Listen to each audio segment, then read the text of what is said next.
Good morning, everyone. Assalamu alaikum, or peace be upon you.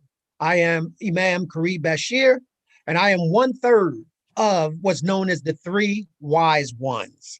I am currently the Imam of the Islamic Center of Ewing and also the president of the Islamic Council of the Greater Trenton area. So today we have a very, very dynamic show.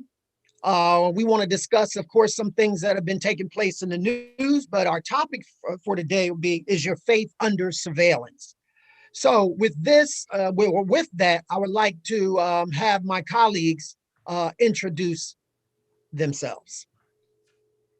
I am Reverend Dr. Shellarine Lang. I greet you all. Dr. I Lang. currently serve as the National Guard Bureau Installation Chaplain in Arlington, Virginia. It's my honor to be one third of the three wise ones.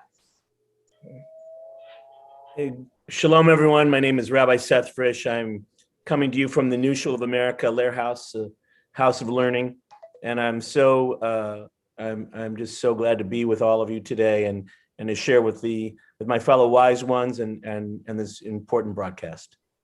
Shalom. Thank you very much. And I can say that my colleagues, all of them really, in terms of their true introduction, it would actually take the whole show. That's the involvement. So we thank them for their service. So what we like to talk about initially is the Chauvin case. What do we think about this? How do we feel about it? What type of impact has it had, or going forward, will it have? So I asked my colleagues, what do you think? I say it's a tipping point. I remember when I was doing some undergrad work, I was doing a urban ministry leadership bachelor's of science, and we had to read a book called Tipping Point. And what it talked about how a tipping point is a ripple effect to something greater. And that this moment in time is going to change history. Not only because this one family got justice, but it also set a bar for those of us who are just preparing to be overly disappointed.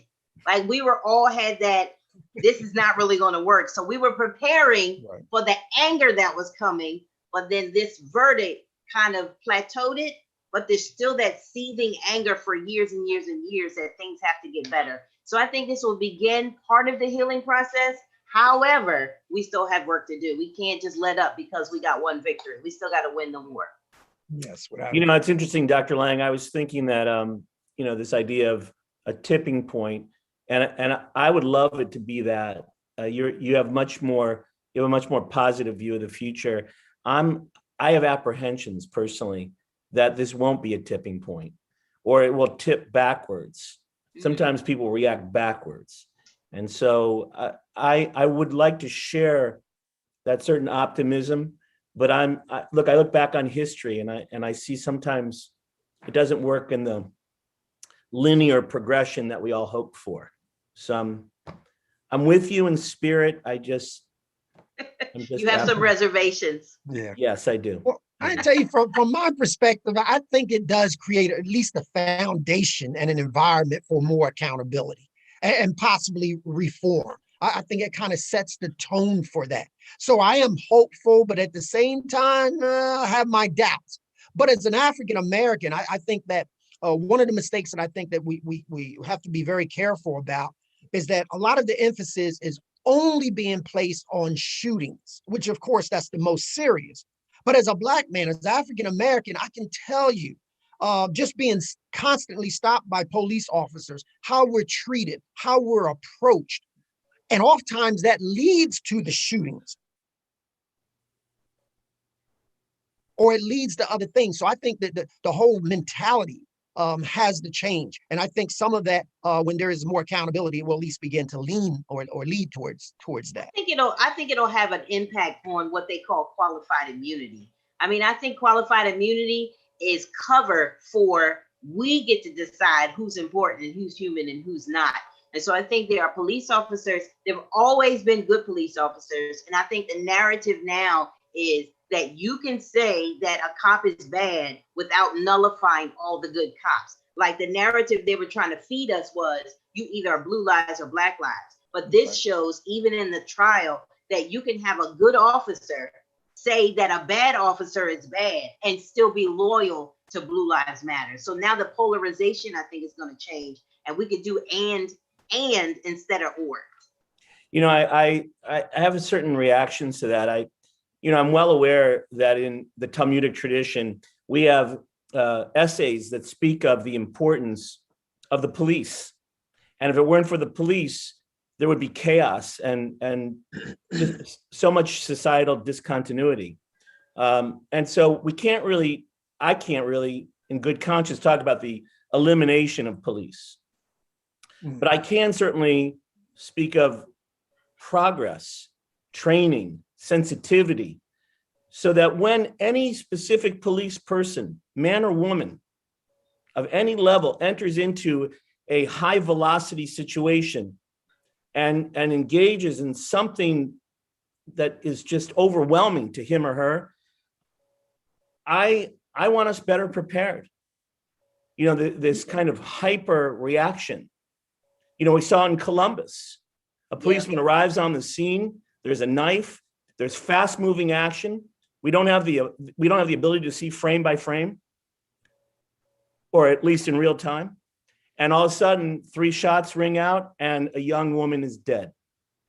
Rabbi, I'm sorry, go ahead, you finish. No, that's definitely a tragic situation. Vigilance that comes with being a police officer. I think it also comes with a sense of entitlement, that because you are the police, that you can do what you want. But I think the verdict shows that there may be some repercussions. I'm not living a fairy tale to think that everything is going to change right away. But what I will say is that maybe some of these cops will think twice before they begin to just shoot people or pull people over, or just like the lady with the taser and the gun. Wait, so you've been an officer for 26 years and you can't tell the difference? I don't think so. Right. Agreed. Yeah. Agreed. Exactly. So with this blue wall, I think that it definitely has not been torn down, but I think there's a crack in the blue wall. And I think that that's the opening need. And when in all the Trump administration, there was only a situation where they actually intervened and sought some type of intervention, I should say. But it was like, I think they said it was like over under the Obama administration. I can tell you this just by personal experiences. Consent decrees, they work. They work in this, like, for example, the emergency services department that I was involved in, there was a consent decree. And when I was first hired, out of over 300 employees, there were only 3, I think I was the 3rd. But under that decree, it forced the city to have a recruiting plan and actually begin to hire more people. Now, fast forward today, the department is over 50% minorities. Well, Imam, I just want to make one little comment. One of the things I'm most disturbed about, aside from killings, it's mind numbing. But this whole idea that we've sometimes discussed about, let's call it driving while black, the crime, or walking a street. I know it very well. I know it very well, Rabbi. And I'm aware of that. And I'm aware that I listen, I don't have the same experience that you do for a variety of reasons, but I can understand, I can feel it. And just short of all these killings, murder. Now we discovered that for the first time. We have this world in which people, a certain class of people, men and women of police, they have the right to decide to pull people over because they suspect them of something, and their evidence is that they are people who are either brown or black or tan, or they don't look like them, and they suspect them. That culture is what I'm hoping, what Dr. Lang said about the ripple effect. I would like that culture to retract and go the way of all the earth. But it's not going to be an easy cultural change. I hear what you're saying, Rabbi. What I don't want to happen is for anybody who is on the side of disenfranchisement or marginalization to think that now they can stop holding their breath. Like anybody who has been on the side of marginalization, everybody was holding their breath for this verdict. It was so traumatic. And the fact that the verdict came out in the favor of justice, or a step in the right direction of justice, doesn't mean that the trauma isn't real. Doesn't mean that people are not reliving what happens every time they get pulled over. It doesn't mean that Black men are not terrified every time they get pulled over. That is very real. And we still have to deal with the trauma of that. And I can only understand Black parents. Oh, yeah. African-American parents who have young men or girls, young women, excuse me, and they raise them, and they have to explain to them that society is not the same way out there as it is in their homes. That's right. I mean, my heart goes out to them to know, like the ancient Israelites who heard that they had to throw their boy babies into the Nile River. Yeah. Because that was the culture. That was the law. That was the way it was done. My heart goes out to them, and I can't understand why people are at full rejoice. I mean, I understand it. They're at full rejoice right now. I think that we've learned this metaphor. We have to keep our foot on the gas. Yeah. We have to keep moving because this culture is overwhelming. I don't want anyone to throw their little children into the Nile anymore. I don't want that. I don't want to go back to Egypt, so to speak. And that's why we have to continuously move forward and make sure, as you stated, keep our foot on the gas and bring about the justice and the equality that all of us deserve. Yeah. With that, to our listening audience, we have to go to a break. We'll return in approximately 2 minutes and 2 seconds, and we'll get into the other aspect of our talk for today. To small business. That's a great way to have generational wealth. If you're a minority business, you may be struggling to keep your head above water. Why?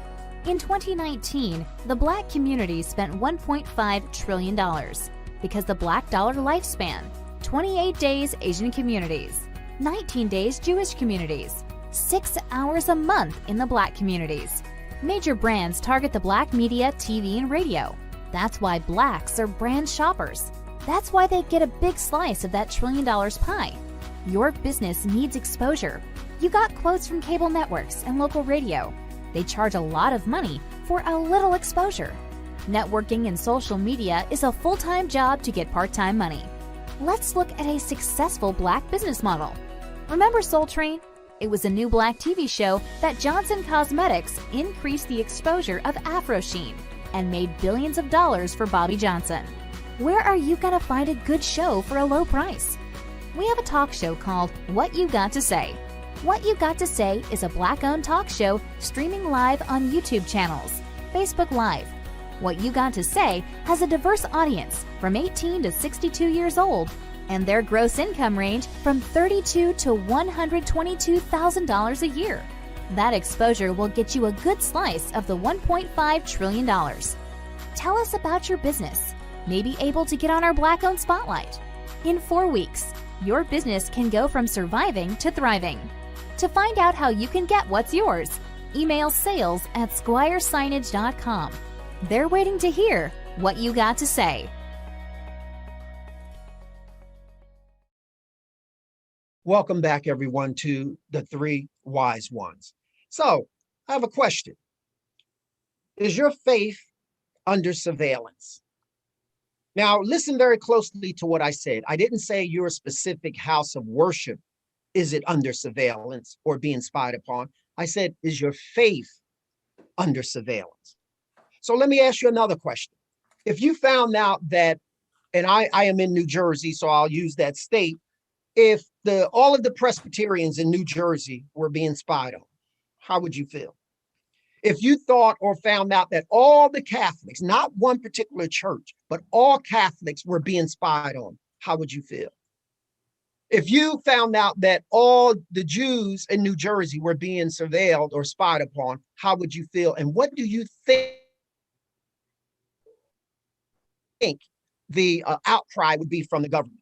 Well, we have our guest today that's going to give us some information that I'm willing to bet that most of our listening audience have never even heard of this particular case. And it's called Hassan versus New York City Police Department. It was a situation where the Muslims, all of them, period, was under surveillance and being spied upon without any type of specific lead or interest or crime being committed. So today we have with us on our show, Imam Wiseones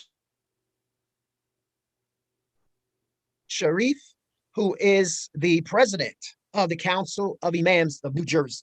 He wears many, many different hats, and I'm also very proud to call him a friend. And I will allow him to give some additional information about himself, as well as give us a background on the case that I had just mentioned. Imam, welcome to the Three Wise Ones. Peace be upon you. Assalamu alaikum and Ramadan Mubarak, Imam Karib Bashir. It's good to be with you and the wise ones that are with us today. It's always good to be around wise people because I hope it rubs off on me. We're very happy and we're blessed by Almighty God to be in this blessed month of Ramadan, the month in which we fast throughout the day. And we hope and we pray that the blessings that are in this month, we reach all of us. In regard to Hassan versus the city of New York or the New York Police Department, we actually received word about the surveillance that the New York Police Department was conducting in 2011. And in 2011, the Associated Press wrote an expose about what the New York Police Department was doing, along with the training that they had gotten from the CIA in regard to a complete surveillance of the Muslim community in New Jersey. And they actually began to do a 250-mile surveillance activity associated with the Muslims in the areas outside of New York City. One of those areas that they concentrated on was the city of Newark. And when we were aware of the article that had been written by the Associated Press, we actually got in touch with, at that time, the mayor of New York, who is actually our Senator, Cory Booker, today. And we contacted him and asked him if he knew about the surveillance that was taking place with the New York Police Department and why they were surveilling the Muslim community, and had they gotten authorization from the police department in Newark particularly, or they had gotten any information that is connected to the law enforcement agencies in New Jersey. It just so happened that, he did not really have information associated with it, and he had to contact his director of the police department. And so bottom line, what happened is that we had a meeting that took place on February the 26th, 2012. In that meeting, the Muslim leaders throughout the state gathered, particularly in the Newark area, and we discussed with Mayor Cory Booker and the director of the police department what information we had gathered in regard to the surveillance that was taking place with respect to the entire Muslim community. And when I say entire Muslim community, and I do mean the entire, because it wasn't just mosques, it was schools, it was businesses, it was social locations where people were gathering, it was schools that young children were attending. All of the institutions that were associated with the development of the Muslim community were targets of 24-hour surveillance. And that means they had set up cameras in these locations. They had hired what is considered to be mosque crawlers. That means they had hired people to go into the mosque, pretend to be Muslims, and then question the Muslims about what was going on with respect to their positions politically and what kind of attitudes they had about various other issues that were being discussed, particularly because all of this was happening right after 9/11. So all of this was part of the information gathering that they claimed that they were trying to get in regard to the Muslim community. In addition to that, they began to infiltrate the various other institutions that connect to the social life, the business life of the Muslim community. And everybody at that point in time became a little bit suspicious about what was going on, because in some instances, these mosque crawlers, or they called them also rakers, meaning that these were people who went around in the neighborhood. These were actually New York Police Department officials who were traveling around in the neighborhoods of Muslim enterprises and Muslim institutions and inquiring about the Muslim community members that lived there. So these were also, so they had these people that were creating all kinds of, you might say, suspicions regarding what was taking place in the community. And so what we did is we actually gathered together, the leadership gathered together from amongst the imams, and we formed a lawsuit.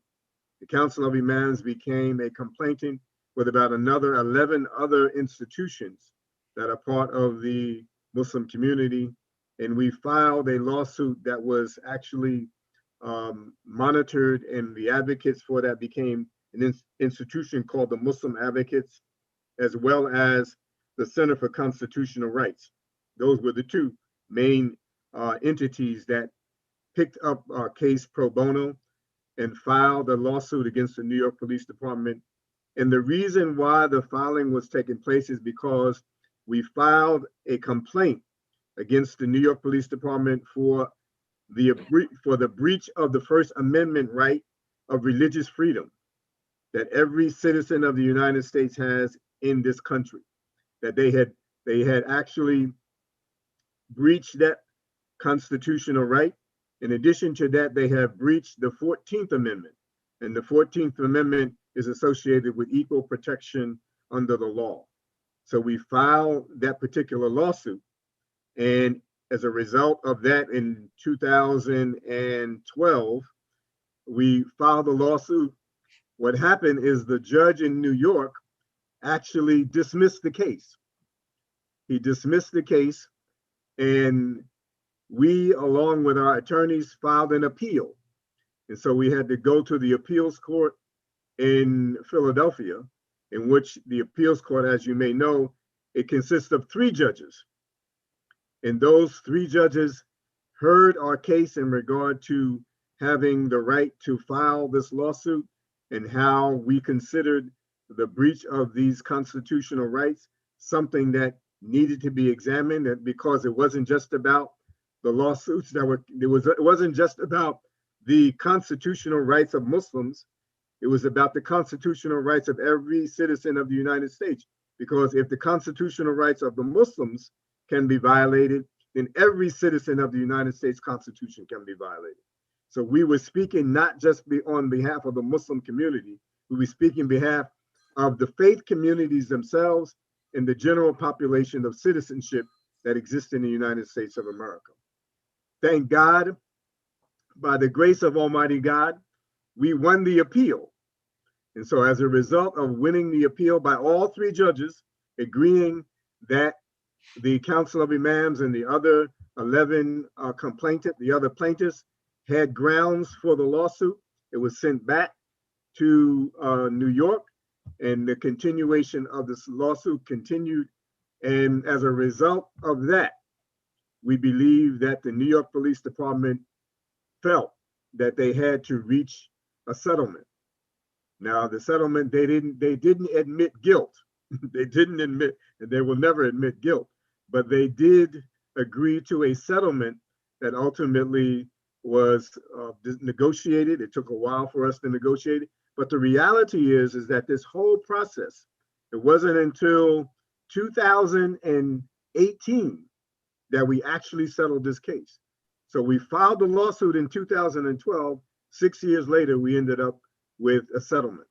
So if just so that people understand, justice is a long journey in the United States of America. It's not a quick journey. And so we have to understand that we have to be able to persist in the fight for freedom and the fight for justice, and understand that sometimes the sacrifice is going to be that you have to take some time, you have to bring about all of the necessary ingredients that will remind people that their conscience has to come into play in regard to how people are treated in regard to their civil rights in the United States of America. Ma'am, let me ask you a question, which I already know the answer, but for our radio TV listening audience, what was their reasoning? And I phrased it like that for on purpose. What was their reasoning for what sparked this investigation? Well, I mean, they really never gave a solid. They only said that they were doing investigations in regard to people that were possibly going to commit acts of terrorism, right? But the reality is, in the 10 years that they actually were conducting these surveillance activity, they did not have one lead that was connected to anyone, that was connected to any kind of group that was involved with terrorism, or any other kind of activity that was connected to any kind of terrorist activity. So in the 10 years that they conducted this kind of surveillance of the Muslim community in New Jersey, and I mean New Jersey because it was throughout the entire state of New Jersey, they didn't have one lead that they were able to uncover. You know, I Isn't that really, you think about it, that is really amazing. Normally, when some type of surveillance or investigation or spying, if you will, takes place, it's because of a specific lead or because of a specific individual. This is a situation where it was carte blanche to just spy on all Muslims, period. That is atrocious. And what really gets me to some degree is that I'm not surprised, but I am a little disheartened the fact that the general community did not appear to be as outraged as I would have hoped that they would have been. And I can say personally, we've had people come to our mosque, and on hindsight, now you look back and say, I don't know about this particular person in terms of being a spy, but also too with some of the businesses that I frequented in Newark, the Islamic places of business. More than likely, my license plate was taken down. They had my information, probably was doing some background on me as well. It's amazing. Imam, if you don't mind, let me just ask a quick question. It's a thought question. I think back on America, and there's a long history of church burnings in America, but correct me if I'm wrong, I think they're primarily African-American churches that have been burned. I don't know about a lot of white church burnings. Right. And so I wonder, first, could it be possible that this was a place of political power that scared these authorities? That this could be a recruiting ground, as the Imam said, they could explain it as a recruiting ground, but I think it arises a little bit more out of fear of what these people represented, number one. And number two, what a better place to go find these moments, these places of fear, but where everyone congregates that they fear. So there's a long history of doing this to African-American communities, and then you overlay it with 9/11 and all kinds of what you and I recognize as blatant racism. I mean, it doesn't take a genius to see that. And then just finally, I would say that we have a long history of surveillance in this country. I don't care who you are, but if you're different, you're under surveillance. If you look at the $1 bill, you flip over the $1 bill, you turn it over, in the middle it says, "In God we trust," but to the left of that is one of those old Egyptian pyramids with the all-seeing eye on the top. And don't kid yourself a second. Yes. Yeah. That doesn't mean something. Don't kid yourself. Otherwise, it wouldn't be on our unit of currency for the entire history of our nation. So let's just think about surveillance of what scares us for reasons that you and I both know have always existed. And now this case has come about. but also too, we as a society, oftentimes we pick and choose what we will accept, even though it goes against the Constitution. If it's against one group of people, then no, that's violation of our constitutional rights. But if it's against another group of people, we will turn our heads and sometimes say that it is justified. It's You know, not. you're right. You're right, Imam. I think about how just like we have Afrocentric and we have ethnocentric, we have Christocentric and Americentric and white-centric, and that they determine what the narrative is and what the norm is. And that sense of entitlement and that sense of privilege says our way is the right way, everybody else is suspect. So this is just another example of what they deem is valid and what they deem is not valid. Right. I And think oftentimes there's a combination of things that went into the decision making associated with the New York Police Department's activity. Of course, there was one component of fear, but the other component, of course, had to do with ignorance in regard to understanding, number one, the religion, because the surveillance, interestingly enough, was not just of the African American Muslim community. The surveillance was the entire faith community, which meant that these people identified the entire faith tradition as some kind of a threat to the safety and the security of the United States society. And so when people start to take those kinds of positions, that's the kind of positions that ultimately results in concentration camps. Those are the kind of positions that result in people being persecuted and placed into situations that they're not just looked at as human beings anymore. They're looked at as enemies of the state. And I think when we start to encroach upon that kind of territory, then we're encroaching upon the territory that actually promotes tyranny and promotes oppression of everybody. Right. Well, Imam Sharif, I just say that, looking back on the Jewish community, this is nothing new to us. We have a long history as well. I mean, just look back to Nazi Germany when the Jew was under surveillance, and it wasn't before long that the Jew was in a concentration camp and then in ovens and up chimneys. We saw that dehumanization because German society, and I dare say racists all over the world, saw the Jew as the evil one, started out human and wound up as smoke.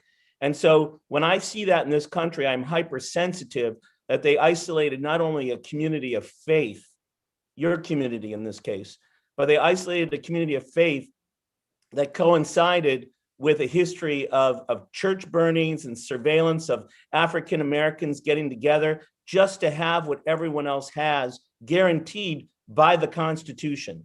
Right. And so, one can't help but go from feelings to concern to outrage at what happened to your community, because what happened to you could just as easily happen to any one of us, communities of faith or ethnicities alike, all just wanting to partake in the American dream.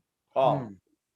Yeah, and when we look at people like in movements also associated, say, with Marcus Garvey, Noble Drew Ali, Elijah Muhammad, Malcolm X, Muhammad Ali, even, we see that these were leaders that the government had some type of fear, and they wanted to actually not just spy on them, but create an environment where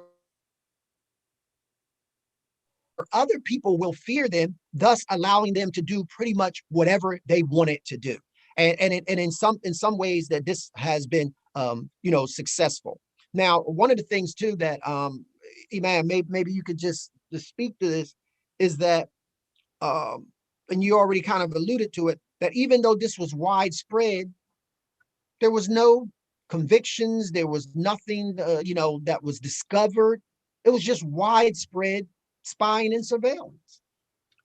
Yeah, and the unfortunate thing about it is that when the New York, actually the Associated Press published the article, they actually published the article of the institutions that had been under surveillance.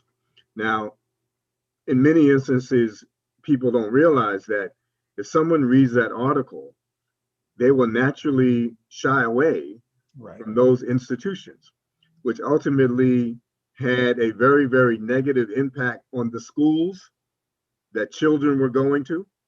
It had a negative impact on the businesses that supported the community in which they were a part of.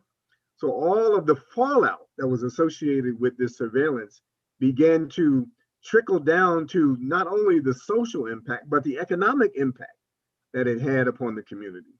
And so these are the things that, if we're not standing for justice, if we're not going to be like the Reverend Dr. Martin Luther King, the drum major for justice, then we have to understand that those criminal activities that are done by the people who are supposed to be protecting the law, they will end up in our house as well.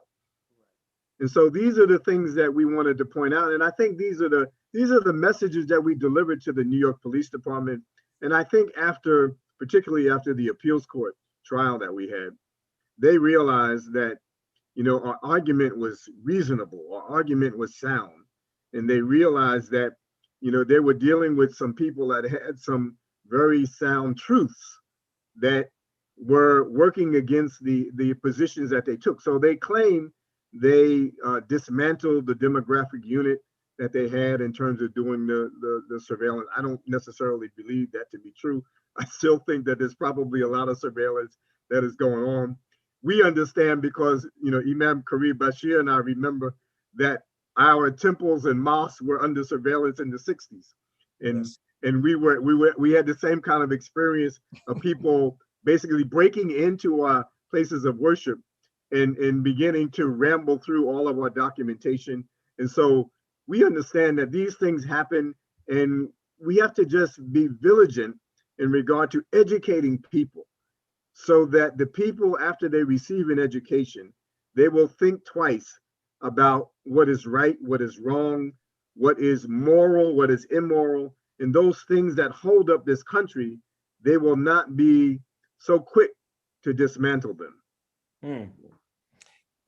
If I may, I would just like to say that I would like to know, you alluded to it, is surveillance really ended? And therefore I almost wanted to wipe my brow and say, whew, thank goodness. Thank God Almighty, everything came out all right, and everything is just unicorns and rainbows and cotton candy. But I have the same reaction to what you've just said that I had to the trial results yesterday. That's right. And by that, I mean, I don't think it's over. And I said this to Dr. Lang earlier. I would be more relieved if I thought this was really, the end of the beginning. But I think it's only really the beginning of what we need to do. And I don't think surveillance, I know I should put this in a question form, but I'll just say it. Surveillance is not over, my friend. I think Rabbi, God is the best knower of all things. Yes, sir. And he places us sometimes in situations to reveal those things that not only the victim, right, is going to be subjected to, but also to reveal to the innocents, to reveal to those who are innocent what can happen to them if we're not all aligning ourselves with what is right, right? So although we may not have ended, the whole idea of surveillance of innocent people, at least there is an opportunity, I believe, for the knowledge that came out of this case to be in the heads of people so that they're more aware that these things are around them. And if they really want to address the freedoms that we say are so precious in this country, then we have to all align ourselves together to make sure that we can preserve them as best as possible. Agreed. Imam Sharif, I'm interested to hear how the result of this has shaped your faith and shaped the faith of those who you encounter. Right after we come back from this break, I want you to address that. So we will be back in 2 minutes and 2 seconds. Into small business. That's a great way to have generational wealth. If you're a minority business, you may be struggling to keep your head above water. Why? In 2019, the Black community spent $1.5 trillion. because the Black Dollar lifespan, 28 days Asian communities, 19 days Jewish communities, 6 hours a month in the Black communities. Major brands target the Black media, TV, and radio. That's why Blacks are brand shoppers. That's why they get a big slice of that $1 trillion pie. Your business needs exposure. You got quotes from cable networks and local radio. They charge a lot of money for a little exposure. Networking and social media is a full-time job to get part-time money. Let's look at a successful Black business model. Remember Soul Train? It was a new Black TV show that Johnson Cosmetics increased the exposure of Afro Sheen and made billions of dollars for Bobby Johnson. Where are you gonna find a good show for a low price? We have a talk show called What You Got to Say. What You Got to Say is a Black-owned talk show streaming live on YouTube channels, Facebook Live. What You Got to Say has a diverse audience from 18 to 62 years old, and their gross income range from $32,000 to $122,000 a year. That exposure will get you a good slice of the $1.5 trillion. Tell us about your business. Maybe able to get on our Black-owned spotlight. In 4 weeks, your business can go from surviving to thriving. To find out how you can get what's yours, email sales@squiresignage.com. They're waiting to hear what you got to say.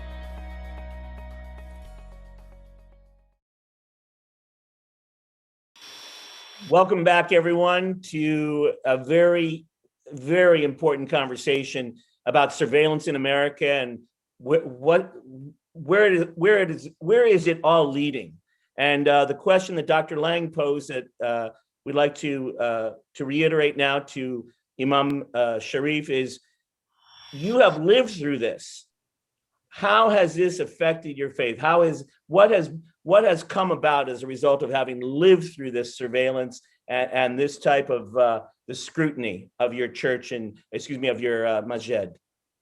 Well, I think there are several things. One is that it has raised my level of consciousness with respect to my responsibility to the society and what we as Muslims really should be standing for in regard to protecting the rights of ourselves as well as others and our children, because making sure that the future is going to be brighter than these things that are taking place right now.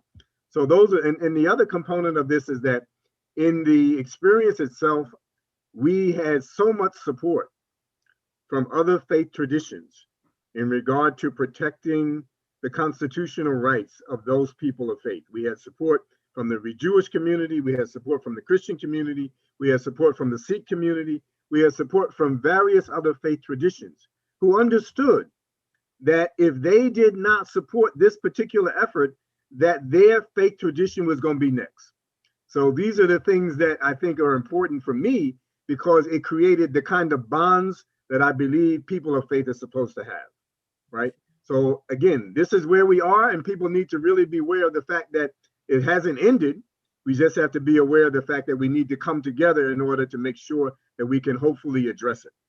Yes, sir. I noticed as recently as the 1950s, during the McCarthy years, the Jewish community underwent tremendous surveillance in our synagogues, in our Jewish community centers, our houses of worship, in our own homes, on the part of various offices of the government looking for communists, thinking they'll find them, sequestered in the Jewish community. And so when people ask me something similar, my reaction is outrage, personal outrage, that our houses of worship and our communal gathering places were violated by those who suspected our loyalty to America, to the Constitution, and to the rights of all. It sparked outrage in the Jewish community, and it eventually brought McCarthy down. And that same outrage that the Jewish community experienced, I want you to know I'm experiencing now in hearing your story.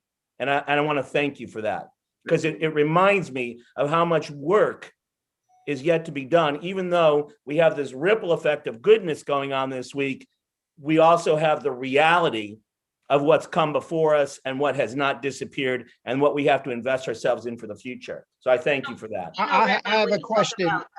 When you talk about outrage, it just reminds me that he who tells the narrative rules right now, because the narrative is my faith is better than your faith, and so you're subject to me. So for me, the outrage comes with, who do you think you are that you can dictate who God honors and who God dishonors? So for me, that's where the outrage comes in, that people take ownership of a God that is beyond all of our limited understanding. Yes. Let me ask you this, Dr. Lang. I'm going to put you on the spot. You are now the representative of the entire Christian community. Uh-oh. What would be the reaction and the feelings if this exact same situation happened, say, everyone in the state of Delaware, all the Christians in Delaware? I would be disgusted. I would be disgusted with the notion that somebody has taken ownership of who God is and who is suspect and who's not suspect.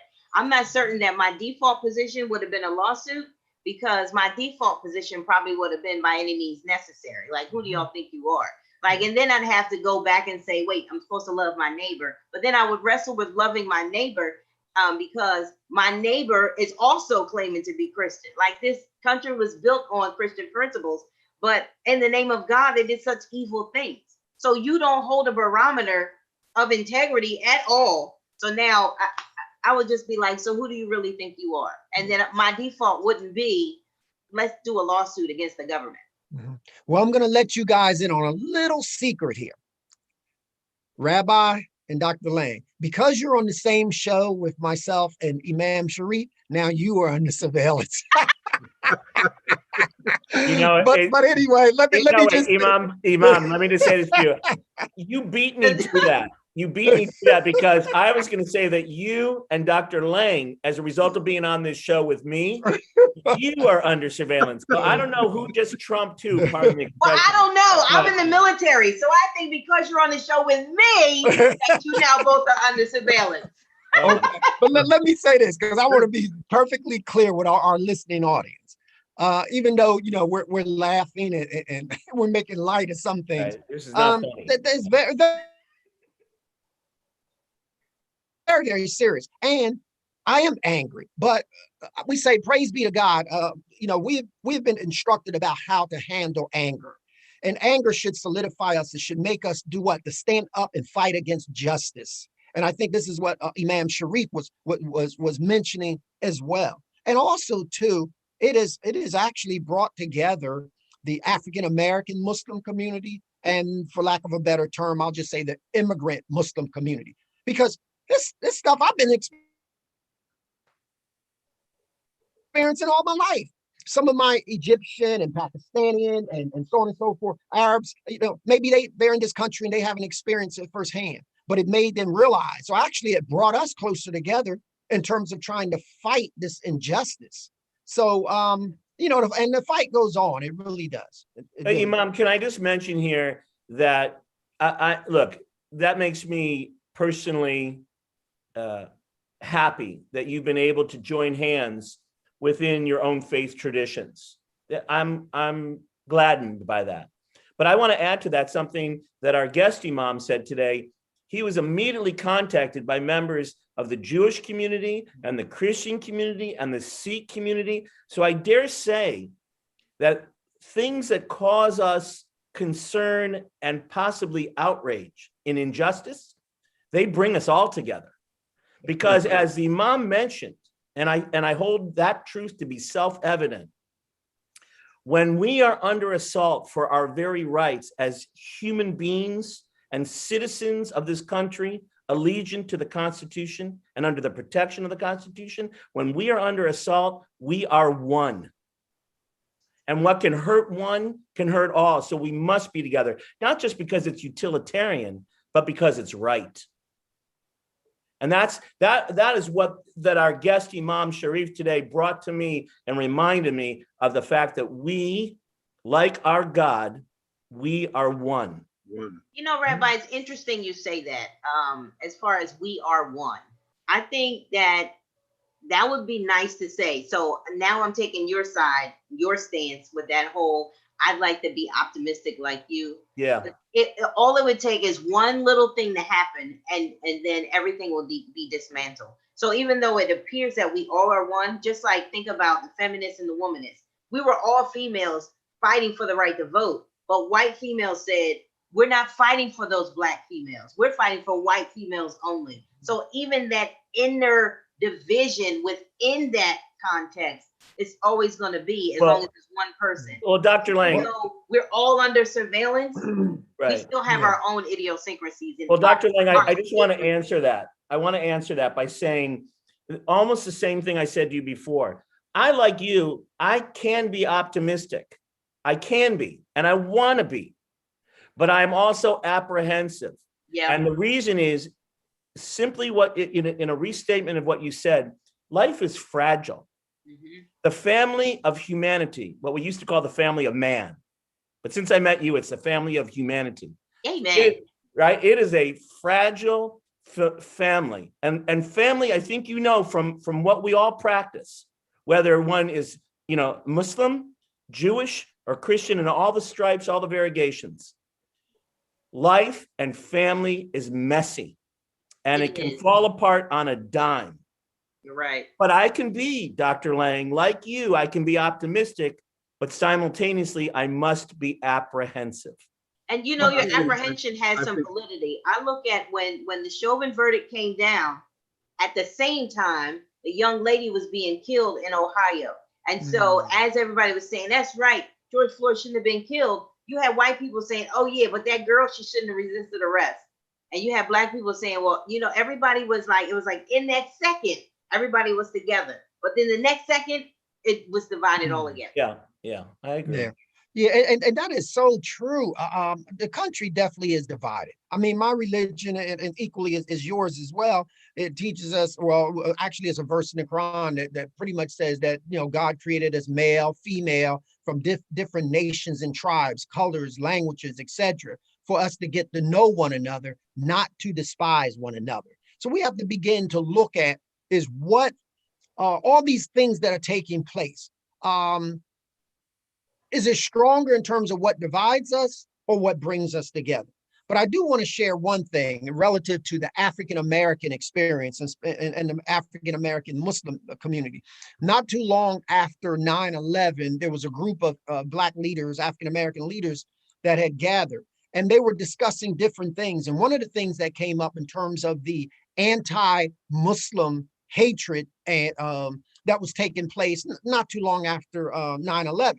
So one of the leaders had asked, well, what can we do to kind of make our brothers and sisters, the Muslims, feel a little bit more comfortable? And I'm not going to mention the name, but one stood up and said, man, are you kidding me? He says, man, look, who's here in their family don't have an Abdul or have a Kareem or somebody in their family? He says, they're part of us and we're part of them. And that's one of the problems for government. It has always been, or in recent times, is that the discriminatory practices against Muslims are more difficult when it's against African Americans, because you have the Black leaders that will stand up. But bottom line is we have to recognize that we are just one community and we have to move forward with that. Well said, Imam. Well said. I have that rather pleasant and or unpleasant duty and responsibility to take us to break at this moment, at this very, very important moment. We'll be back in 2 minutes and 2 seconds, and looking forward to all of our reactions to being under the seeing eye. To small business. That's a great way to have generational wealth. If you're a minority business, you may be struggling to keep your head above water. Why? In 2019, the Black community spent $1.5 trillion because the Black dollar lifespan, 28 days Asian communities, 19 days Jewish communities, 6 hours a month in the Black communities. Major brands target the Black media, TV, and radio. That's why Blacks are brand shoppers. That's why they get a big slice of that $1 trillion pie. Your business needs exposure. You got quotes from cable networks and local radio. They charge a lot of money for a little exposure. Networking and social media is a full-time job to get part-time money. Let's look at a successful Black business model. Remember Soul Train? It was a new Black TV show that Johnson Cosmetics increased the exposure of Afro Sheen and made billions of dollars for Bobby Johnson. Where are you going to find a good show for a low price? We have a talk show called What You Got to Say. What You Got to Say is a Black-owned talk show streaming live on YouTube channels, Facebook Live. What You Got to Say has a diverse audience from 18 to 62 years old, and their gross income range from $32,000 to $122,000 a year. That exposure will get you a good slice of the $1.5 trillion. Tell us about your business. May be able to get on our Black-owned spotlight. In 4 weeks, your business can go from surviving to thriving. To find out how you can get what's yours, email sales@squiresignage.com. They're waiting to hear what you got to say.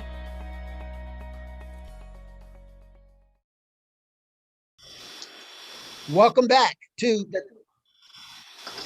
the Three Wise Ones. We have been having a very, very, I guess, deep discussion about some of the things that are taking place and has taken place in our society, showing that in fact all of us are not treated equally, that there are different standards for different races, even for different religions, and we all have to stand up as one community and fight against this hatred and injustice. So, Imam Sharif, we thank you very much.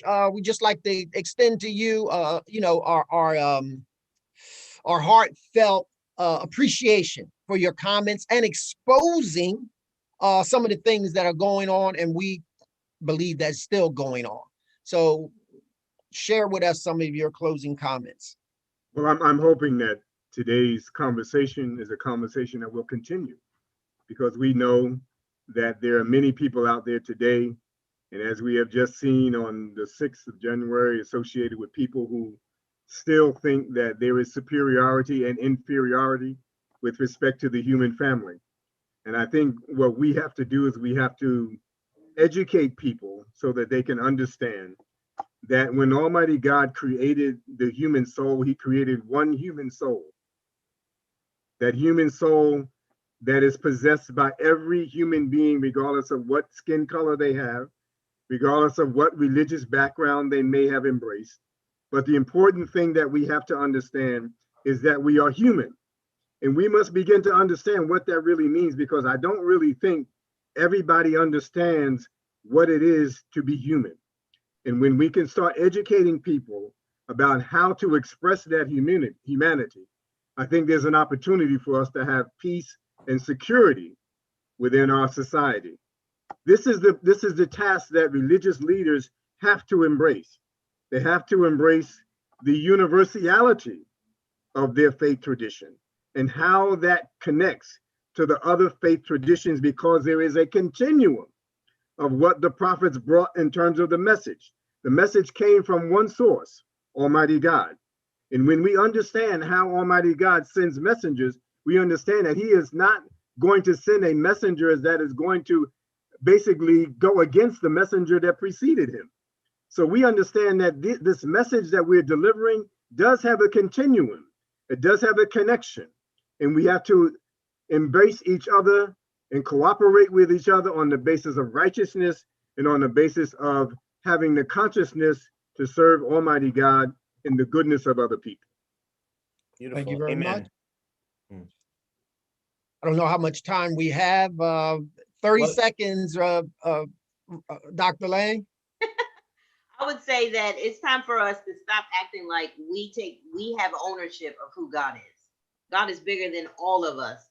And as soon as we think we know who God is still bigger than that. So when we figure out humanity in the sense that we are all created, just like Imam Sharif said, from that one soul, I think our kindness and our compassion, our empathy for each other will increase. Thank you. Imam, 30 seconds, Rabbi. Well, I just wanted to read from the Talmud commenting on the Bible, on the Torah, which I know is reflected in Islamic jurisprudence as well. So 30 seconds, Rabbi. I was only a single specimen of man created first, to teach us that he who destroys a single soul destroys a whole world, and that he who saves a single soul saves a whole world. Furthermore, so that no race or class may claim a nobler ancestry, saying, our father was born first and is better than yours. A very similar verse in the Quran as well. I'd just like to leave everyone with this, and that is that In my faith tradition, it says that tells us that if we see an injustice or a wrong, that we should take action against it. If we can't do that, then speak out against it. And if we can't do that, then at least feel bad about it in your hearts and your soul. So the question is, for all of you who are listening, after learning about this spying and surveillance, do you feel bad about it? Or is it something that you have just dismissed in your hearts? And that is the question that we have to ask ourselves. And hopefully we will continue to take note that this does not happen again, or continues to happen, I should say. But at the same time, not be so naive to think that it will never happen. Next week, we will be discussing what is true justice reform. So please tune in next week. And